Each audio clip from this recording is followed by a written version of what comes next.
একটি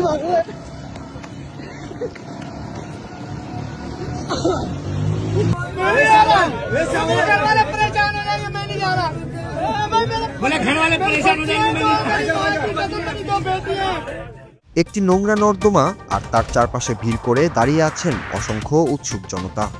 কাছে গিয়ে দেখা গেল নর্দমার নোংরা পানিতে গলা ডুবিয়ে বসে আছেন এক ব্যক্তি। তার কিছুটা দূরে আরেকজনকে দেখা গেল আবর্জনায় মাখামাখি হয়ে বুক সমান নোংরা পানিতে দাঁড়িয়ে আছেন। তাদের ঘিরে উৎসুক জনতার উচ্ছ্বাস যেন আকাশচুম্বী। কেউ চিৎকার করে তাদের ডাকছে, কেউ আবার ব্যস্ত এই দৃশ্য মুঠোফোনে ধারণ করা নিয়ে, কেউ কেউ আবার তাদের করে তুলে আনার জন্য রশি নিয়ে অপেক্ষা করছেন।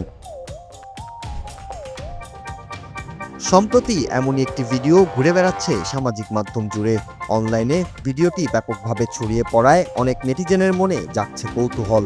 কেনই বা এভাবে নর্দমায় লুকিয়ে আছে ওই ব্যক্তিরা, আর কেনই বা তাদের উপরে তুলে আনতে উৎসাহী আশেপাশের মানুষ ও পুলিশ। জানা যায় যে ব্যক্তিরা নর্দমায় নেমে লুকিয়ে আছেন তারা প্রত্যেকেই মাদকসেবী। রাস্তায় মাদক সেবন করার সময় পুলিশ চলে আসলে আটকের হাত থেকে বাঁচতে তারা দিক বিদিক দৌড়ে এসে শেষমেশ ওই নর্দমায় নামেন।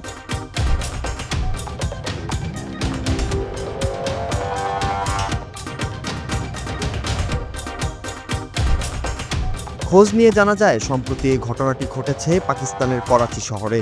সম্প্রতি মাদকের বিরুদ্ধে কঠোর অভিযান শুরু করেছে পাকিস্তানের anti narcotics and crime control সংস্থা।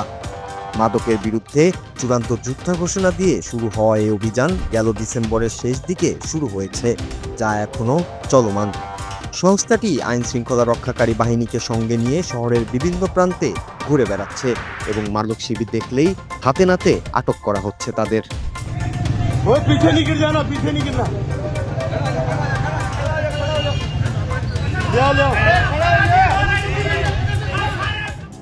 দলটিকে দেখলেই দিক বিদিক দৌড়ে পালানোর চেষ্টা করছেন মাদক সেবীরা। এমন অনেক ভিডিওই অনলাইনে প্রকাশ করেছে মাদক বিরোধী ওই সংস্থাটি। যদিও অনেকে এই অভিযানটিকে গৃহহীন ও দরিদ্র মানুষকে নির্মূলের অভিযান বলে আখ্যা দিচ্ছেন, তবে বেশিরভাগ মানুষই বলছেন পাকিস্তানের সম্প্রতি মাদকসেবী আশঙ্কাজনকভাবে বেড়ে যাওয়ায় তা নির্মূলে এই অভিযান জরুরি। অভিযান চলাকালে গাঁজা, প্যাথেডিনের মতো মাদক, এমনকি ভয়ানক মাদক উদ্ধার করা হয়েছে। বেশিরভাগ মাদকসেবীরা বেপরোয়া হয়ে রাস্তার পাশেই মাদক সেবন করছিল। সংস্থাটি বলছে শহরকে মাদকমুক্ত করার আগ পর্যন্ত চলবে এই অভিযান, আর আটককৃতদের মাদকাসক্তি নিরাময়ের মাধ্যমে পুনর্বাসন করা হবে। Nur Raju, Bangla TV news desk.